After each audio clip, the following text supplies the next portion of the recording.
இயேசு கிறிஸ்துவின் நாமத்தில் எல்லாருக்கும் வாழ்த்துக்கள். பாஸ்டர் ஜான் ஜபராஜ் அவங்களுடைய ஸ்டேட்டஸ் 25th என்ன ஆச்சுன்னு சொல்லி நம்ம எல்லாம் ஜெபம் பண்ணிகிட்ருக்குறோம். எல்லா ரிப்போர்ட்ஸ் இந்த மாதிரி நடந்துகிட்ருக்கிற காரியங்கள் இதெல்லாம் பார்க்கும்போது அவங்க ஒரு வெயிட்டிங் ஏரியாவில் இருக்கிறாங்க. முதலாவது நம்ம நல்லா தெரிஞ்சுக்கணும், பாஸ்டர் ஜான் ஜபராஜ் அவங்க சிறையில் இல்லை, சிறைக்கும் நீதிமன்றத்தினால் உருவாக்கப்பட்ட ஒரு இடம்.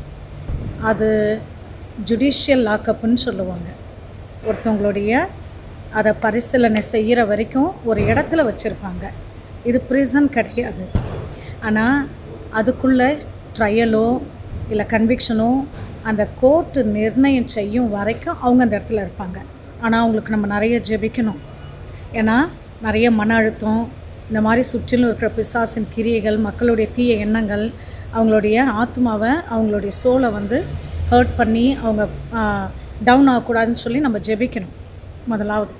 இன்னொன்று நம்ம எல்லாம் தெரிஞ்சுக்கணும், இது இன்றைக்கி நேற்று நடக்கலை.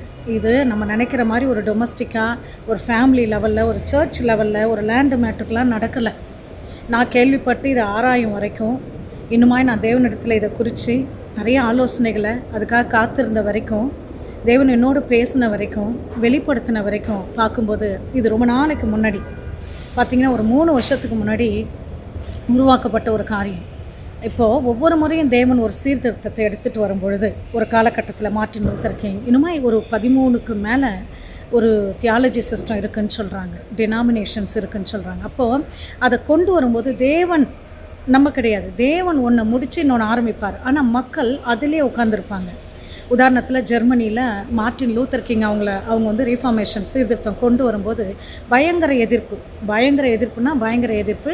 ஆனால் இன்றைக்குமே அதை மக்களால் அடாப்ட் பண்ண முடியாது, கிரேஸ் ரெவல்யூஷனை அடாப்ட் பண்ண முடியாது. ஆனால் பக்கத்திலே இருப்பாங்க. 400 வருஷத்துக்கு முன்னாடி தேவன் அந்நிய பாஷை இன்னும் முடியலை அப்படின்னு சொல்லி அந்நிய பாஷையை கொண்டு வரும்போது இன்னமும் மக்கள் எதிர்த்து, சில பேப்டிஸ்ட் அந்த மாதிரி சில டாக்டரில் இருக்கிறவங்க இல்லை அது பிசாசு பாஷைன்னு சொல்லுவாங்க.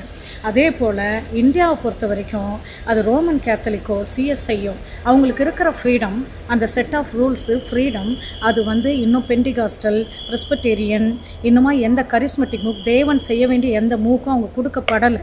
அது சிறுபான்மையானவர்களுடைய ஒரு கிறிஸ்டியானிட்டி அப்படி அவங்க பார்க்குறதுனால இன்னும் அவங்க அதை கொடுக்காததுனால என்ன நடக்குதுன்னா இன்னும் அந்த ஃப்ரீடம் இல்லை.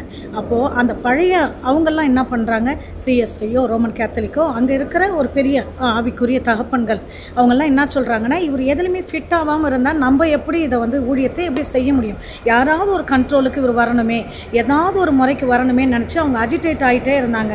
அப்போ அவரை குறித்து இதை நிறுத்தணும் அப்படின்னு நினைக்கிறாங்க. ஆனால் அவங்களுக்கு தெரியல, பரிசுத்த ஆவியானவர் என்ன செய்யணும்னு நினைக்கிறாரோ அதை அவங்க நிறுத்துறாங்க. தேவனுடைய கிருபையின் ஆவியை அவங்க நிந்திக்கிறாங்க. குமாரனாகிய இயேசு கிறிஸ்துவின் ரத்தத்தை காலில் மிதிக்கிற பாவத்தை அவங்க செய்கிறாங்கன்னு அவங்களுக்கு தெரியாமல் தான் பண்ணுறாங்க. ஆனால் இதுக்கு என்னெல்லாம் தேவைப்படுதுன்னு சொன்னால், டக்குன்னு போய் கேஸை போட்டுட்டா அவர் எங்கன்னா ஓடிடுவார், அவர் மட்டும் ஃபாரினுக்கு போயிடுவார். அப்போ என்னன்னா ஏதாவது ஒரு டொமஸ்டிக் ப்ராப்ளம் கிடைக்குமா, ஃபேமிலி ப்ராப்ளம் கிடைக்குமா, மேரேஜ் ப்ராப்ளம் கிடைக்குமா, டைவர்ஸ் ப்ராப்ளம் கிடைக்குமா, இல்லை பணத்தை எங்கன்னா ராங்காக கையாண்டு இருக்கலாமா, இல்லை வேறு ஏதாவது டவுட் இருக்குதா, இவர் ப்ரீச் பண்ணுறதுல ஏதாவது இருக்குதா அப்படின்னு பார்த்துக்கிட்டே இருந்தாங்க. இதுக்கு வகையாக அவங்களுக்கு அந்த போஸ்கோ சிஸ்டம் கிடச்சிருச்சு. இதை அவங்க அனுசலாம், அந்த கிரிமினல் சைடு இருக்கிறவங்கலாம் இதை சொல்லியிருக்காங்க. இதில் மட்டும் நீங்கள் போட்டிங்கன்னா ஜாமீனும் எடுக்க முடியாது, முன்ஜாமீனும் எடுக்க முடியாது, ஏதாவது உள்ளே லாக் பண்ணிட்டு அதுக்கப்புறம் ஓட்டத்தை முதல்ல கட் பண்ணுவோம், அதுக்கப்புறமேட்டு அடுத்ததை பார்க்கலான்னு சொல்லி அந்த வக்கீல், அந்த அரெஸ்ட் பண்ண வக்கீல் அவர் கொடுத்த ரீசனு திரும்பி எல்லாமே எங்கிட்ட ஆடியோ இருக்குது. ஸோ பார்த்தீங்கன்னாக்கா இதை டினாமினேஷன் ஒரு பிரேக் த்ரூ அந்த சைட்லேருந்து இதை க்ரியேட் பண்ணியிருக்காங்க. நான் ஐம் நாட் அண்டர்மைனிங், ஒய்ஃபு தப்பு பண்ணலை, அந்த அசோசியேட் பாஸ்டர் சொன்னதுனால அவர் மனம் நம்ம பாஸ்டர் ஜான் ஜபராஜ் ஐயா அவங்க மனம் ஊழியத்தில் இருக்கிற டிஸ்கரேஜ்மெண்ட், பெட்ரையல், இது நம்ம ஊழியக்காரங்களாக இருக்கிற நிறைய பேருக்கு நமக்கு நடக்கும். கூட இருப்பாங்க, பிரிஞ்சு போவாங்க, நடக்கும். அதை நான் அண்டர்மைன் பண்ணல. ஆனால் அதுதான் இதோடைய குறிக்கோள் கிடையாது.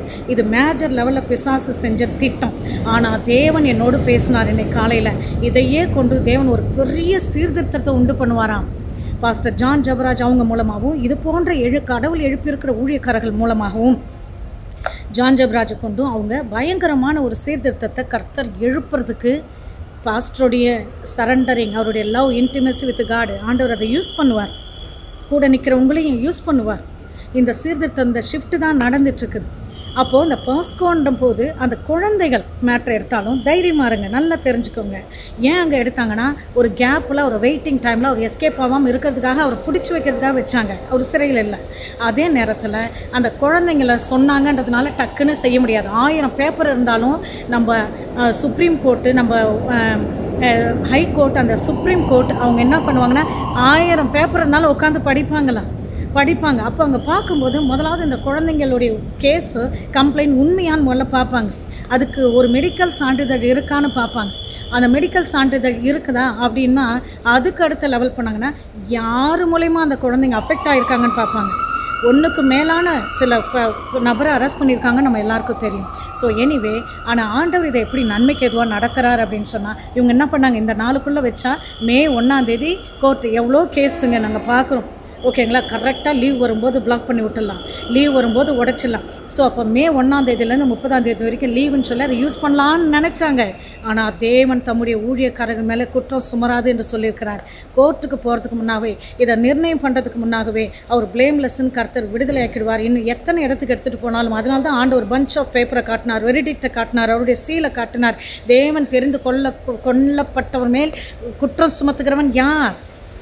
யாருமே பண்ண முடியாது. இயேசு மரித்தார், இயேசு எழுந்தார், இயேசு பரலோகத்தில் தேவனுடைய பிதாவுடைய வலது பார்சத்தில் உட்காந்துக்கிட்டு நமக்காக அவர் நியாயத்துக்காக ஜெபம் பண்ணிட்டு இருக்கிறாரு. நம்மளுடைய அட்வொகேட் பாஸ்டர் ஜான் ஜபராஜ், அவங்களுடைய elder brother Jesus Christ, he is the mediator of the new covenant. அவர் நம்மளுடைய மத்தியஸ்தர், மாறாத ஆசாரியத்துவம் உள்ள மெல்கிசேதேக்கின் முறைமையின்படி வந்த மத்தியஸ்தர். அவர் இதை ஆல்ரெடி சாங்ஷன் பண்ணிட்டார், எல்லாமே நார்மலாக வரும்னு சொல்லி. ஸோ இந்த இடைப்பட்ட காலத்தில் சும்மா தேவனுடைய வயிறுன்னு சொல்லி பிழைக்கிறதுக்காக அசிங்கப்படுத்தி அவமானப்படுத்தி செய்கிறவங்க தேவனுடைய கிருபையின் ஆவியை நிந்திக்கிறபடினால தேவ கோபாக்கினைக்கு இயேசு கிறிஸ்துவின் ரத்தத்தை மிதித்த பாவத்துக்கானதை தேவன் செஞ்சுக்குவார். நீங்கள் அதை பற்றி கவலைப்படாதீங்க, தைரியமாக இருங்க. எல்லாவற்றையும் தேவன் சரிவர செய்து கொண்டு இருக்கிறார். ஒரு சீர்திருத்தத்தை கொண்டு வருகிறார். கர்த்தர் அவரோடு கூட இருக்கிறார். அவருடைய பாதுகாப்புக்காகவும் அவருடைய பலத்துக்காகவும் தொடர்ந்து ஜெபம் பண்ணுவோம். கர்த்தர் நம்மோடு இருக்கிறார். இயேசு நாமத்திலே கர்த்தர் உங்கள் எல்லாரையும் ஆசீர்வதிப்பார். ஆமென். Praise God.